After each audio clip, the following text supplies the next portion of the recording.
show you how we got this finish, or brought this big gable down, and I'm going to go through every step of the way over a few videos all about the Scud coat, the foundations of which we're going to do everything else and holds the whole job together. The second video of this rendering series is going to be all about the second coat, the scratch coat. Third video, top coat of sand cement render, will be all about applying the render, ruling it off and getting it straight, ready to be rubbed up and finished.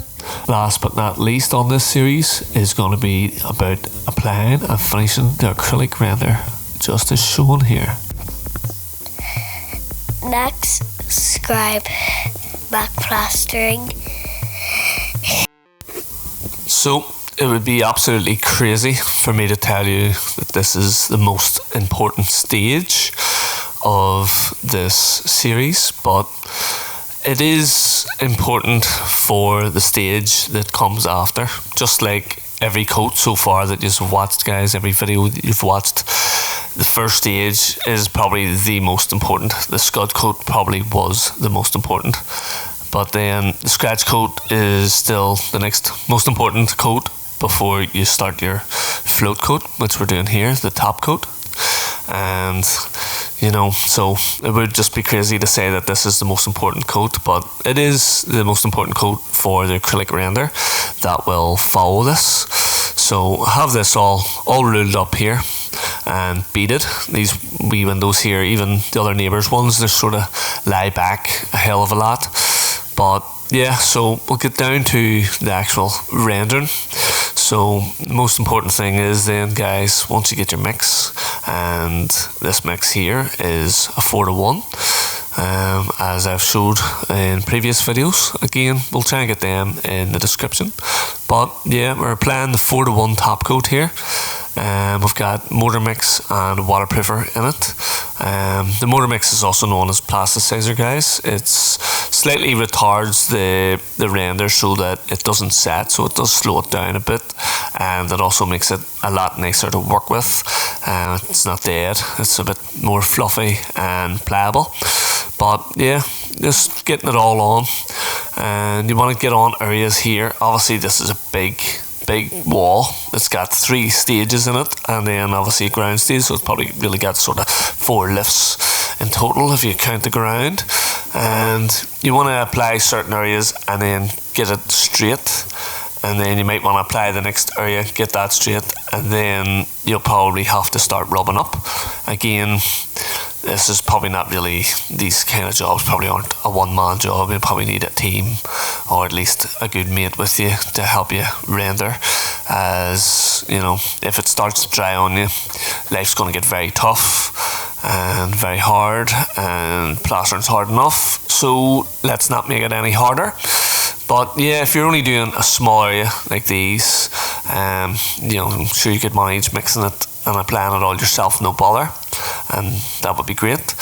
But on this stage, I'm showing you all about, I'm gonna get it all coated, and then we'll get it straight, and I'll show you how I finish it, that leave it ready for the acrylic top coat, also known as thin coat render.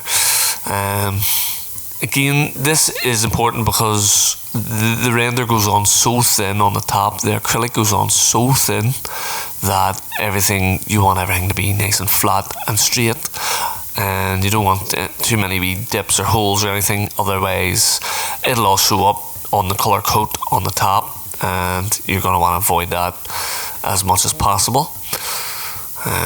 Just a wee bit of a rough bit of scratching done there, and you can see how strong that scratch coat is there, guys. Really digging in with the trowel to try and knock it down a bit there, which is okay. If it's too heavy, guys, you can knock it back that bit, that's no problem.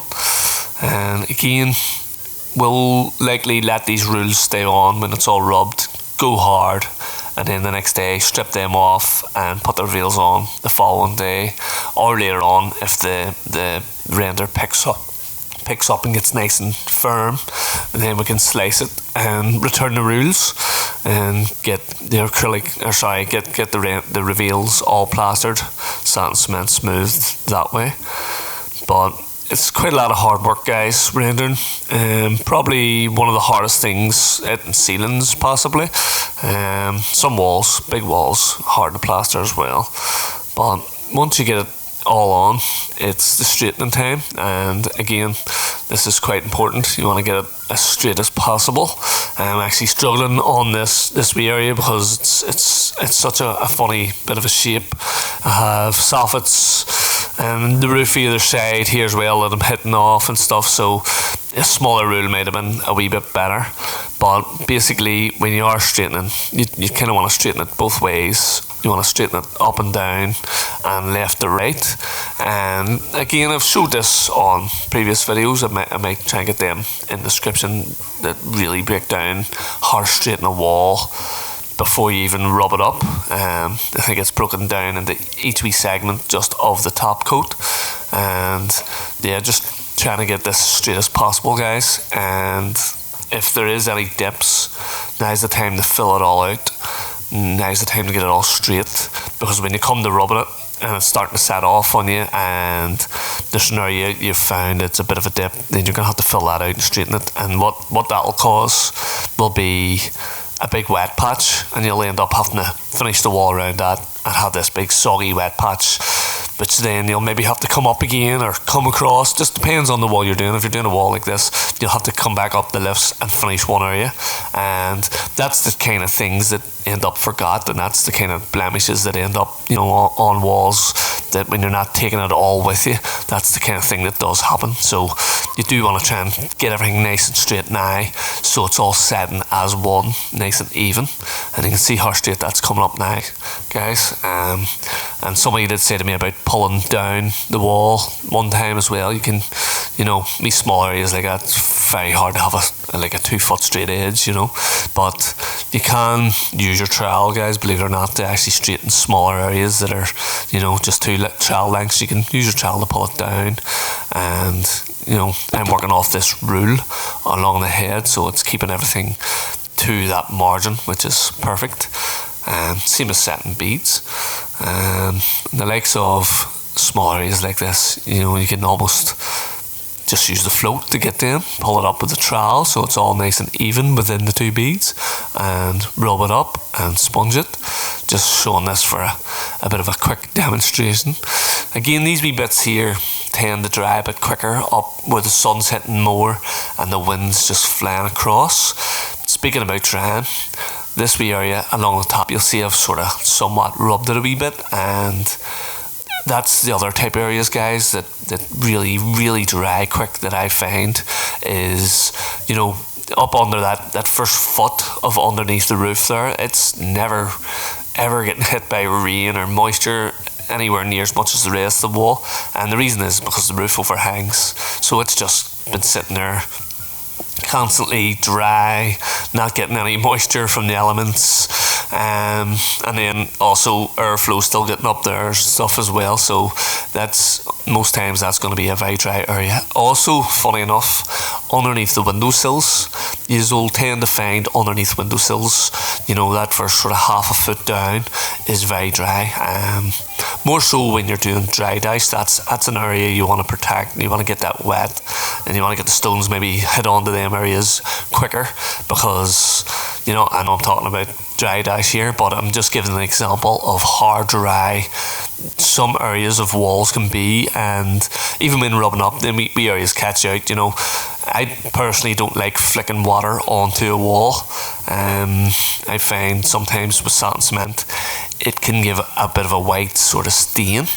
Now on a wall like this, it's not nowhere near as bad, because the reason is this is going to be colour coded after this stage. So after I get it all rubbed up here, it's going to all be primed with acrylic, and it's going to get a big lovely coat of acrylic render and finished really nice. One of the nicest finishes I think on outside plastering is acrylic render. It just so happens to be one of the dearest as well, same as the Manacouche, quite dear. I did like Manacouche, but when the acrylic came out, I tended to like it that wee bit more. I think it's just got all round, it's just that much better. But back to the rendering. You can see here, I'm just trying to close in. There's a couple of wee tiny gaps, and I'm just trying to close them in so that when I come to acrylic, no dirt can be dragged down, you know, and there's no holes, there's no dark areas. All this soffit here you see is going to be replaced with fresh new stuff. It'll all go in square, so technically don't need to go up as tight, but just being that wee bit of a perfectionist, I do want to have a nice flat straight wall for the guys doing their acrylic render. But yes guys, now is the time to remind you to make subscribe to the channel. Hit the wee subscribe button. I'm sure you're enjoying the video so far if you've got to this stage, so appreciate that.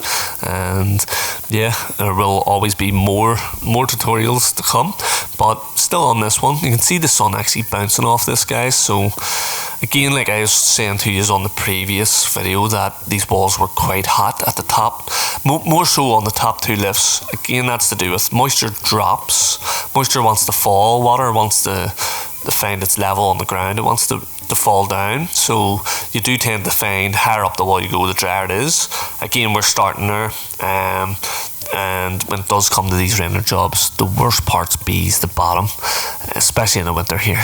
You know, it's they call them soggy bottoms, and that's because all the moisture lies at the bottom of the wall, and it sort of absorbs into the bottom of the wall from the ground, and when it rains it's the last place to dry.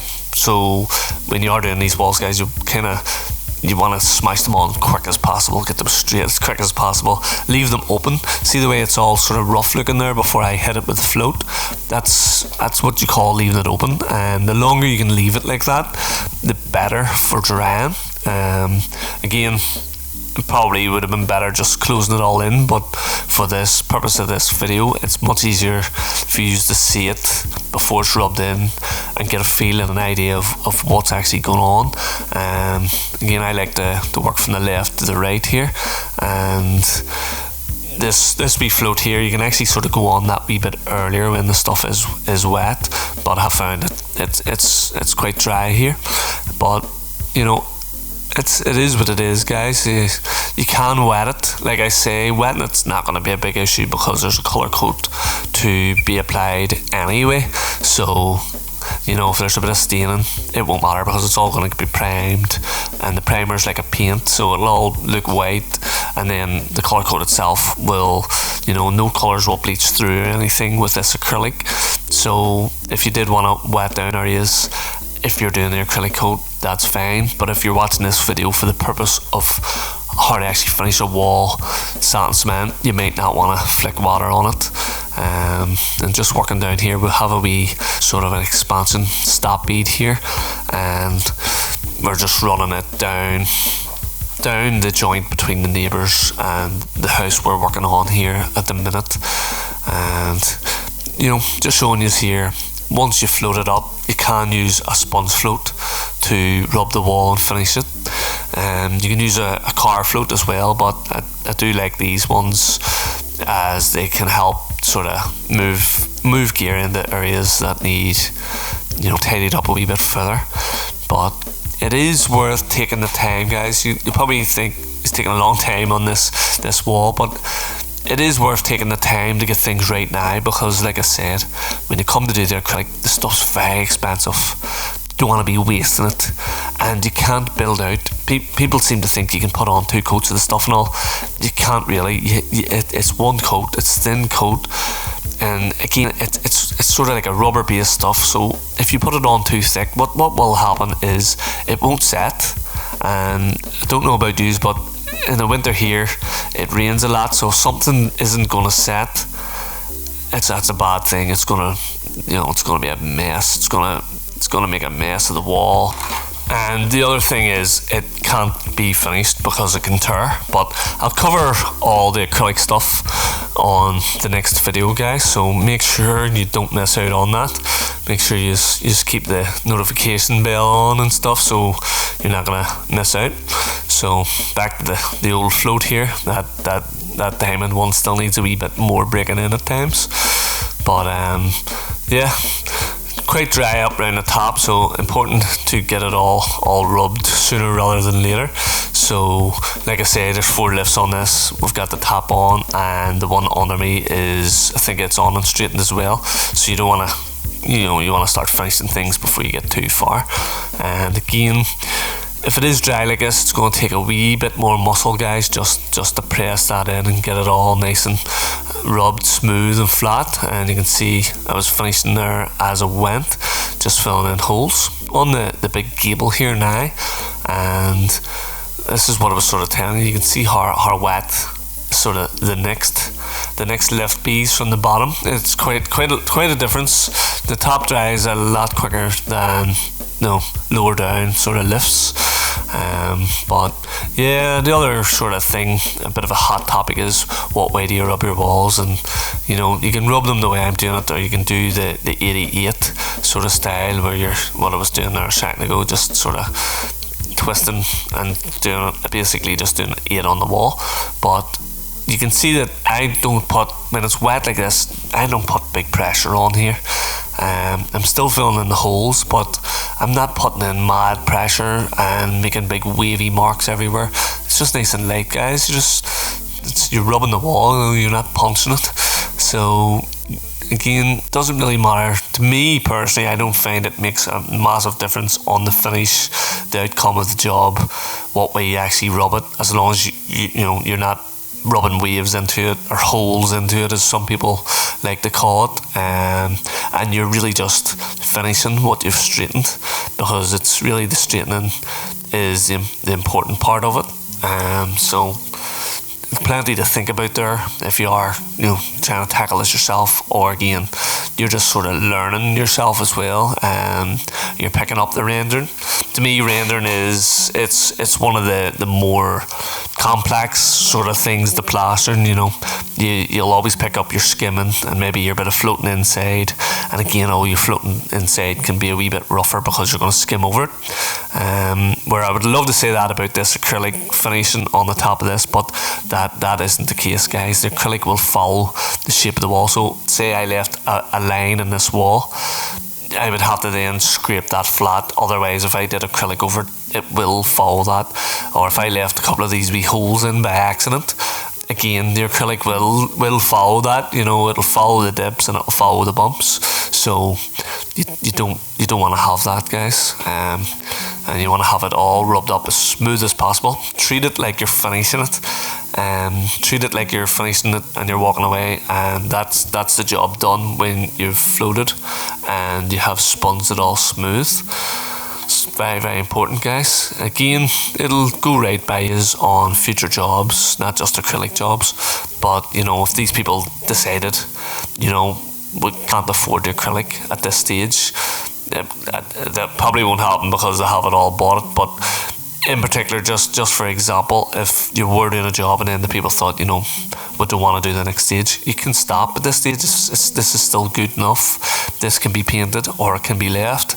It's still a waterproof blanket around the outside, or a water resistant blanket around the outside of your house.